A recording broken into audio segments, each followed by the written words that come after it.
considerações sobre a constitucionalidade. Como os demais que orientam a apresentação tem 10 minutos, então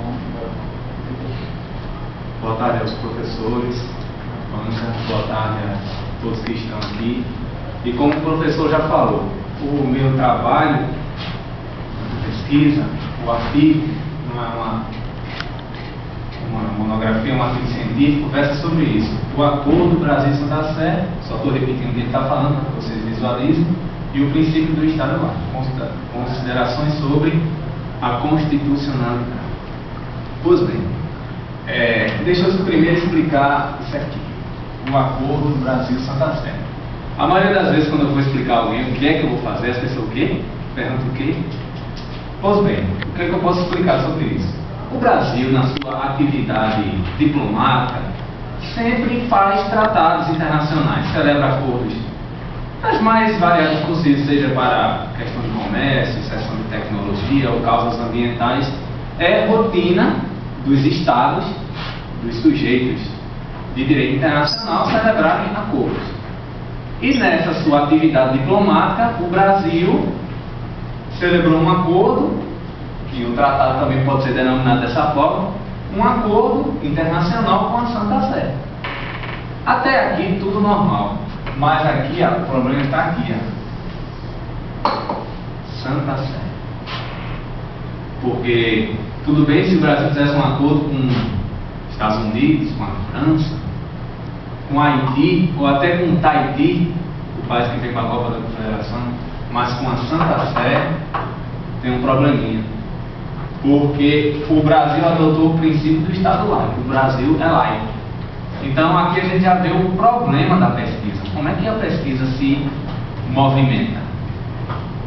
O Brasil adotando essa postura, sendo um país laico, pode celebrar um tratado com a Santa Sé, que é o órgão máximo da Igreja Católica, um acordo que traz o estatuto jurídico da Igreja Católica no Brasil, que traz os principais pontos sobre justamente isso, a relação de Estado e Igreja. Então, o princípio do Estado laico, mais especificamente tratando sobre a regra que está estabelecida no artigo 19, inciso 1º da Constituição Federal. Permitam-me ler, por favor. É vedada à União, aos Estados, ao Distrito Federal e aos municípios, ou seja, a administração pública direta, os entes da administração pública direta. Estabelecer cultos ou igrejas subvencionados, embaraçar-lhes o funcionamento ou manter com eles, ou seja, representantes, relações de dependência ou aliança. É salvada na forma da lei a colaboração de interesse público. Você lendo a regra, a princípio, você vê logo. Então, esse acordo é inconstitucional. Mas a partir de uma leitura mais detalhada, de uma leitura mais atenta, você percebe que existe uma ressalva na norma. A ressalva é interesse público. E vale ressaltar também que o Acordo Brasil-Santa Sé é pautado por dois entes, dois sujeitos jurídicos de direito internacional: Brasil e Santa Sé. Então, o que foi que a gente fez? Já que estamos tratando de Santa Sé, que é o órgão máximo da Igreja Católica, a gente tentou trazer um pouco da religiosidade, né? Já que estamos tratando de uma religião que tem um órgão máximo que goza de personalidade jurídica de direito internacional. Então, tentou trazer um pouco da religiosidade, mostrando que o quê? Que o homem é religioso, a questão religiosa é natural no homem. O próprio homem sente essa necessidade de buscar o sagrado. E por que a gente tratou também de religião? Porque a religião é tida pelo legislador constituinte como um direito fundamental, né? Direitos e garantias fundamentais, artigo 5º, inciso 6º.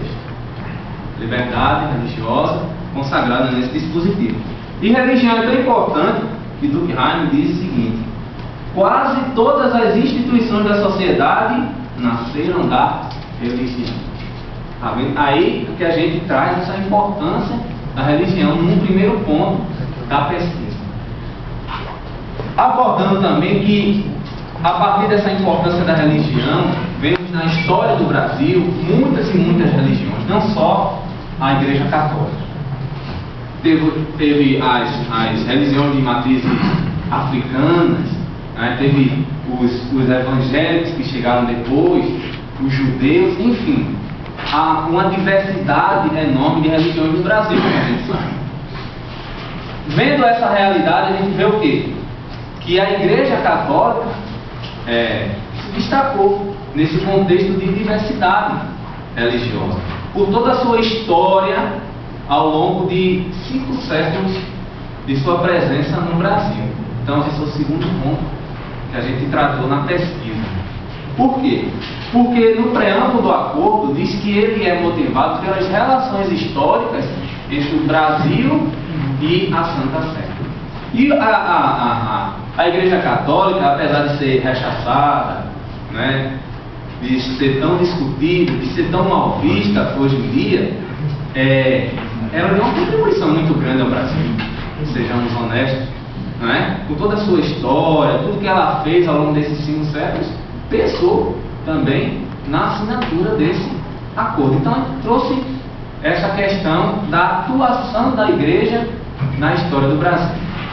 Olhando esses 2 pontos, religiosidade brasileira com sua diversidade, atuação da Igreja Católica, a gente parte para um outro ponto, que é, olhando essa realidade, como o Estado trata essa realidade, não é? Visto ser o homem um ser religioso, essa presença da religiosidade no Brasil, e a Igreja Católica também se destacando nesse contexto.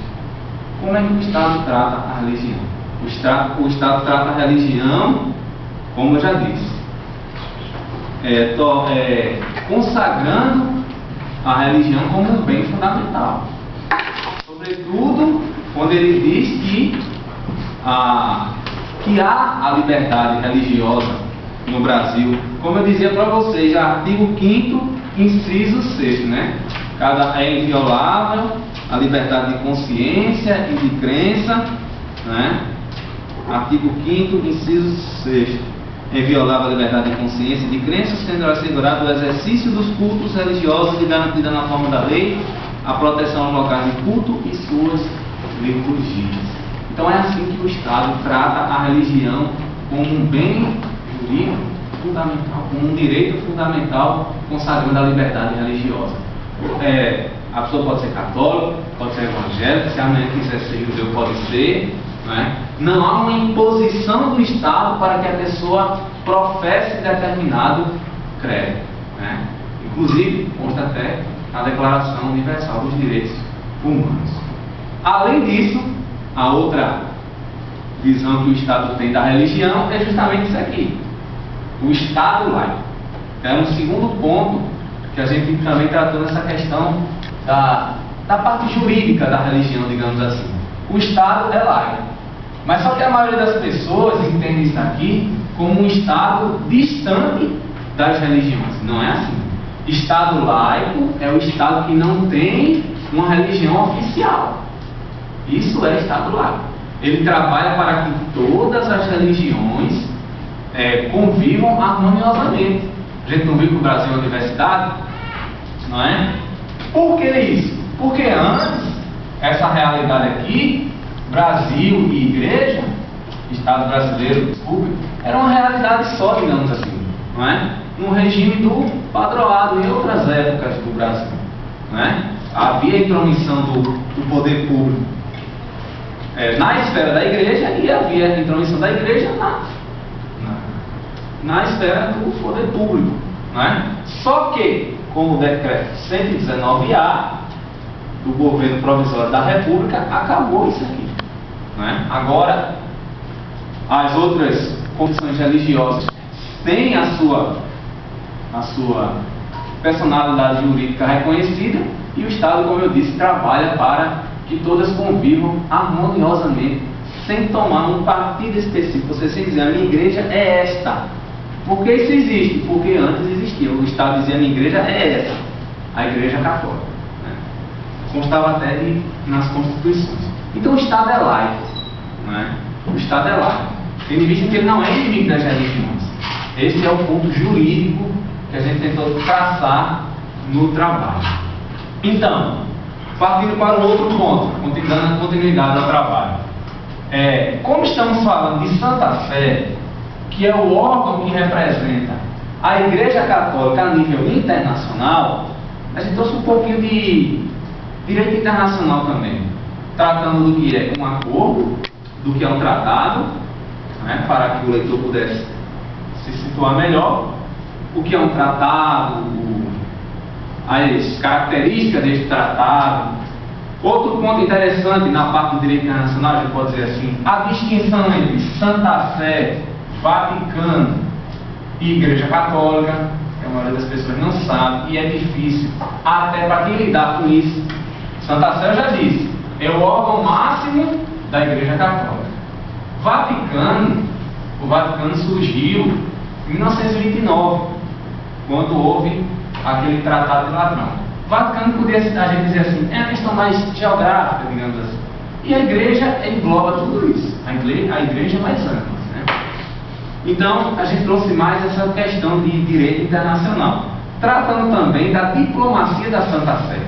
Que a Santa Sé tem toda uma atividade diplomática antiquíssima, não é? Tem cadeira na ONU, como observador permanente, mas tem cadeira na ONU, né? E tem uma atividade diplomática das mais antigas e das mais respeitadas no mundo todo. Para você ter uma ideia de 193 países que existem tem cadeira na ONU, a Santa Sé tem relações diplomáticas com a maioria deles. Então essa foi a questão do direito internacional que eu quis trazer um pouco. E entrando mais na questão do acordo, o último ponto, a gente tentou como esse acordo foi desenvolvido, por que esse acordo foi desenvolvido, justamente porque depois do decreto 119A, as regras relativas à Igreja Católica no Brasil ficaram um pouco dispersas, né? Porque a Igreja tem toda uma atividade complexa, a Igreja Católica tem toda uma atividade complexa. Então ela precisava de um instrumento que unificasse todas as normas relativas a ela, para que ela pudesse atuar da melhor forma possível, não é? Então desde esse decreto aqui, já se vislumbrava a possibilidade de fazer um instrumento jurídico desse.